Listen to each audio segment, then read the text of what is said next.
Hari Om. Welcome to the 52nd Vedānta Jñana Yajña, the last session of this year. Shall we begin with a gentle prayer to Gurudev? Please join me.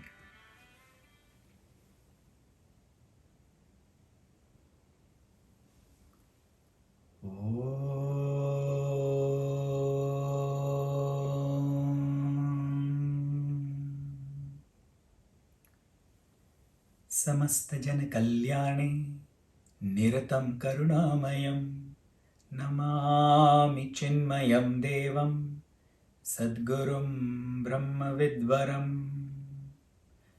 ॐ शान्ति शान्ति शान्तिः।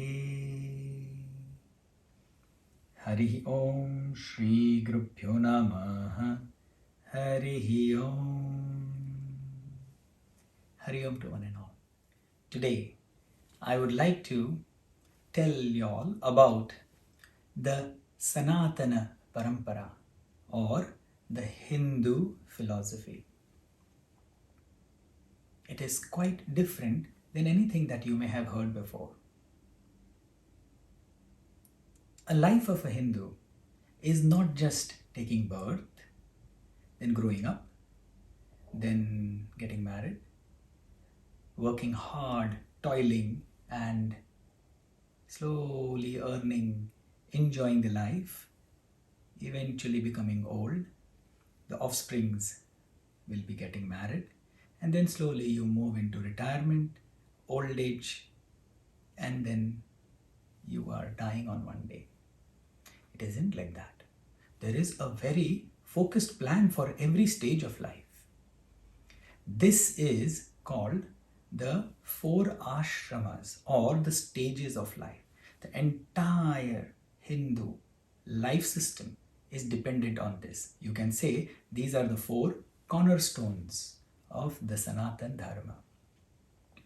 The first stage is, after the child is born, the child has to be with the parents in the love and care of the family only up to the age of about 5 and 6, when he is ready to educate himself.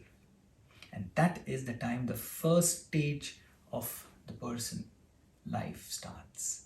That is called Brahmacharya Avastha, in which he goes to a Gurukul, a resident school. In today's terminology, we could say that. And there he gains the knowledge of Vedas.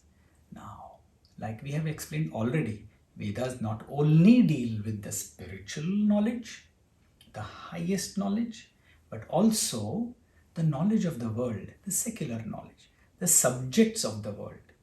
Naturally, India, or as it was known as Bharata, was at its peak the highest place where the greatest universities were there. The trade and the business was at the highest. There was art, there was science. Even today, when you go back to India and you see that an entire cliff has been chiseled downwards and an entire temple has come out of it, scientists say that it is inhuman. I mean, they cannot understand how human beings could have done that. This is kind of the technology and knowledge I'm speaking of, which India or Bharata had. All these knowledges are taught to the child according to the tendency and inclination of the student. The first stage is a stage where they have to understand how to live life. Not only particular topics that learn only science, how science deals, how English deals, how geography deals. No. How to deal with the problems of life and how to use this science that you have learned in your life so that your life, which is the second stage, the married life, goes smooth and in accordance to what you have studied in Vedas. The next stage, when he or she goes out of the Gurukul, once again back to the home, they are married. Marriage is a very important aspect. It is called Grihastha Ashrama, where you are not only getting married so that you can enjoy life, it is so that you can continue a blissful life, a spiritual oriented life. At the same time, your progeny will continue the lineage as well as the knowledge that has been going on in the family. So, in this stage, which is called Grihastha, married life or a householder's life, what are you supposed to do? What you have studied in the Brahmacharya Avastha. It is not divorced to what you have studied, like most of us experience in these days, that what we were studying in our school and colleges, our practical life has got no current connection with it. It wasn't that way. It was perfectly matched. While in the student stage, they were supposed to gain knowledge. In the family life, they were supposed to become purified. Purified means all the wishes and desires that one has in accordance to the Vedas, not anything that comes in your mind, whims and fancies to be executed. No. Those desires which are according to dharma, according to righteousness, should be done, and you should get over them. This is called purity of mind. This naturally gets you to the next stage. Just as in the studenthood, you have to be qualified to get in, meaning you have to have some basic qualification before you get into the studenthood also. In the same way, before you get married, you have to have the qualification that you are qualified to get married. Not anybody and everybody can get married. This was the system. Why? Married life is the foundation of the entire society. Therefore, after you are qualified, you live a happy life with your spouse, with your family, with your offsprings. Then you gain purity in life and you move into the next stage, which is called Vanaprastha. Vanaprastha, or the stage where it is, you can say, in between stage, when you have not completely left the material world, but still you have started withdrawing your mind from the material world, meaning you're clearing space for the next generation to take over while you are still there to guide them and show them the right path. This is so beautiful. What happens in today's world is we live and we keep working up to the age of 64, 68, 70. What happens to the next generation? They keep waiting to get their chance to prove themselves in the world. And this was not the case then. At a particular age, stage in life, when you see your offspring married and well settled, that they are capable now to take over, you shift into the next stage, which is called Vanaprastha. How beautifully thoughtful, scientific way of making the cycle of life continue smoothly. What was supposed to be done, or what is supposed to be done in Vanaprastha? Slowly your mind has to withdraw from the worldly activities. It is not like all your life, once you have grown up, you keep thinking the same thing of having more finance, more wealth, or having more fun or more enjoyment. No, there is a time for all that, which is grahastha, and now there is a time to introspect. Is life only about enjoyment? Is life only about taking birth, growing up, getting married, having progeny, becoming old and dying? Or is there something more to life? With this, what happens is you turn towards the Vedas that you had studied in the beginning. And the highest aspect of Veda, the Upanishad, or the Vedānta as it is called. You focus your mind on those Vedas. The entire 2 texts that we continued and we took for the whole year, they were showing us all these steps, slowly, gradually moving up to this point. What does this stage do to you, to your mind?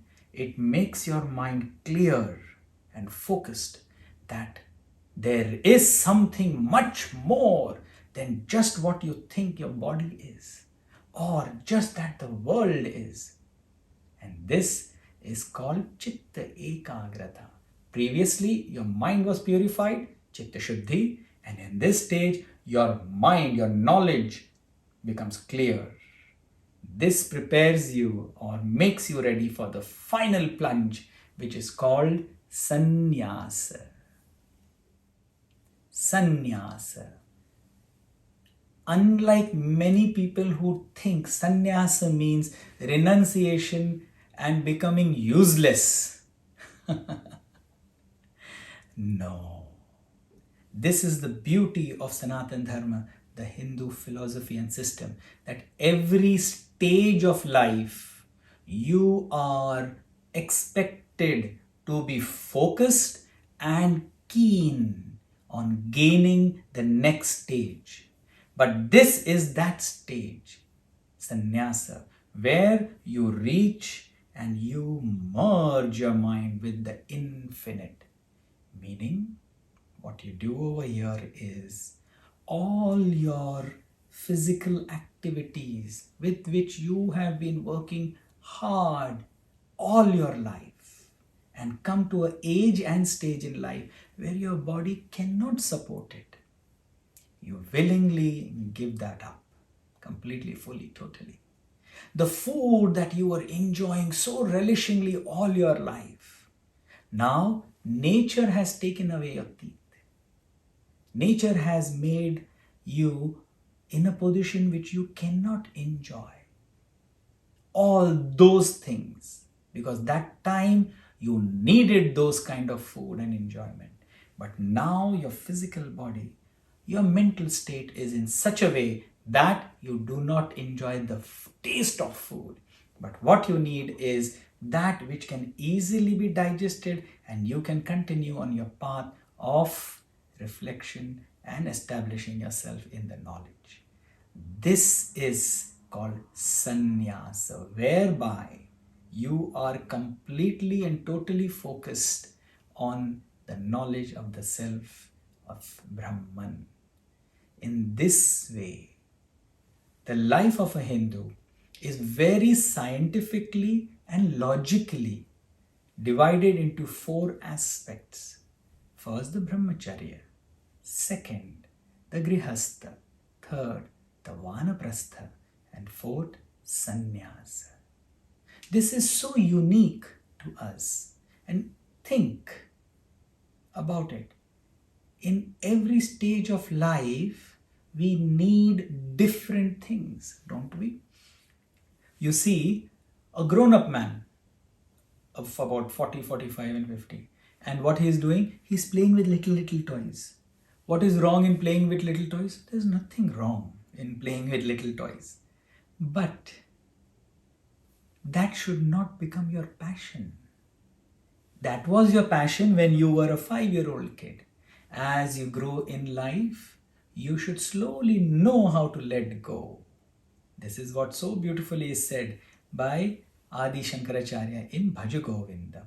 That balasthavat kridar sakta. That when you were little, as a child, games and play were your most important things. As you grew up in adulthood, your worldly activities, your wife, they became very important to you.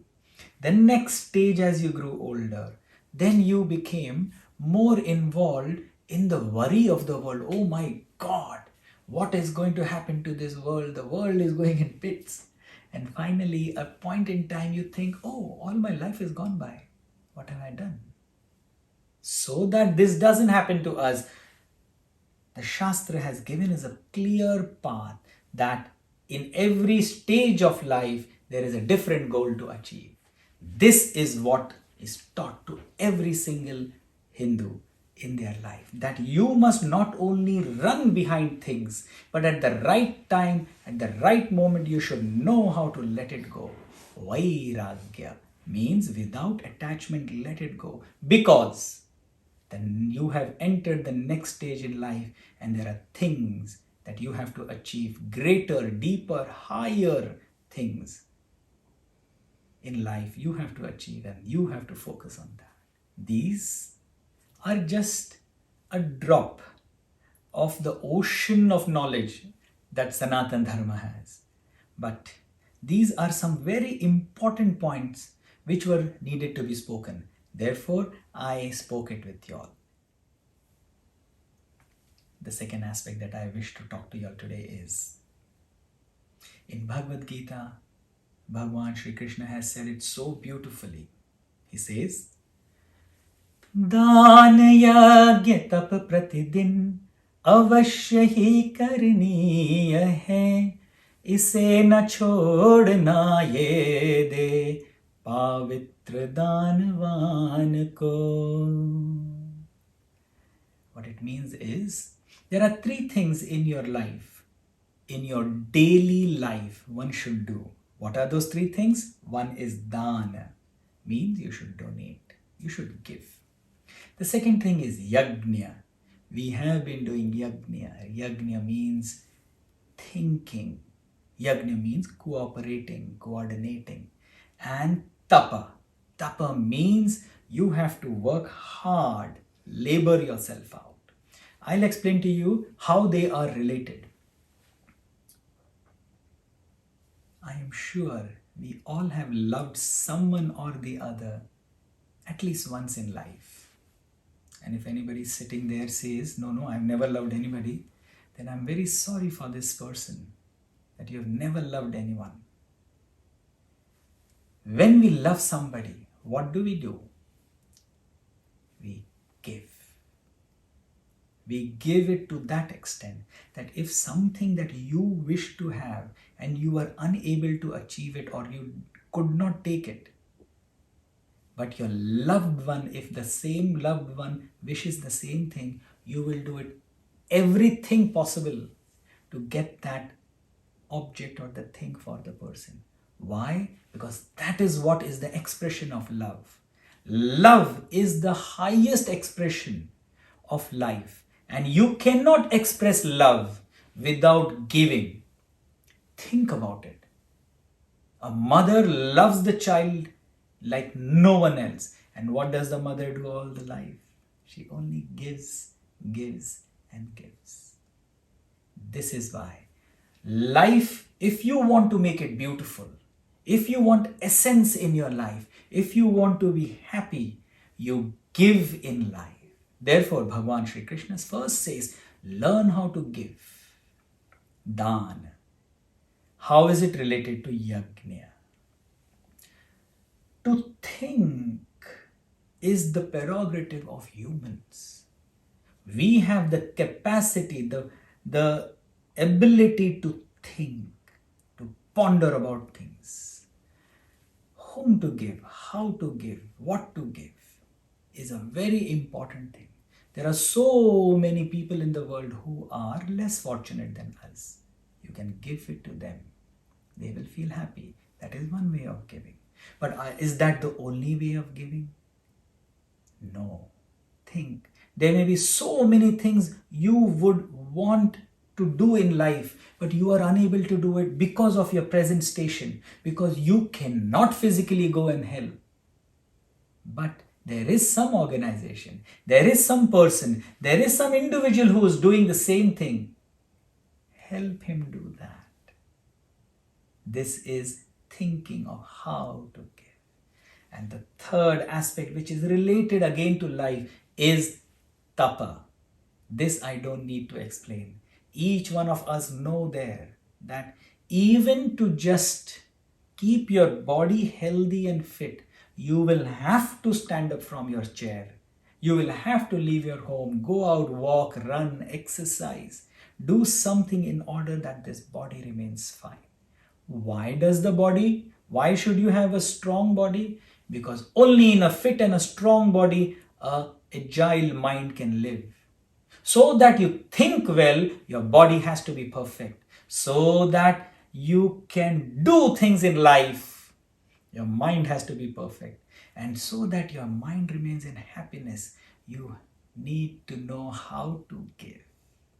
Therefore, today I request you all sitting behind, the whole year long, we have followed these things. Dana, Yajna and Tapa. You were the witness to this. Today, with joined hands, with folded hands, I request all of you to make a small donation according to your capacity to this beautiful stream of knowledge, parampara, unbroken lineage of knowledge from which I have got this knowledge. At the end of this talk, you will see some scrolls down. These are the donation links, the bank details and other details. Kindly open your hearts, open your mind, open your wallet and donate. With these few words, I take a Madhyavira. You may have noticed I never say this is the end of the session. That is because there is never an end. This is also the philosophy of the Sanatana, of Hindu, that life is not linear. It is not one way. It is a circle. Today we may end this session, but a point in time in future we will meet again. And therefore, it's just a Madhyavira, meaning an interval.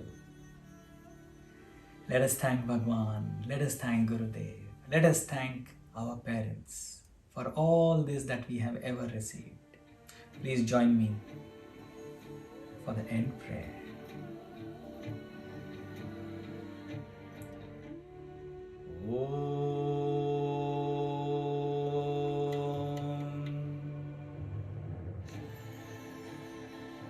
Purnamada Purnamidam Purnat Purnamudachyate Purnasya Purnamadaya Purnameva Vashishyate. Om Shanti Shanti Shanti. Harihi Om Shri Gurubhyo Namaha. Harihi Om. Hari Om to one and all.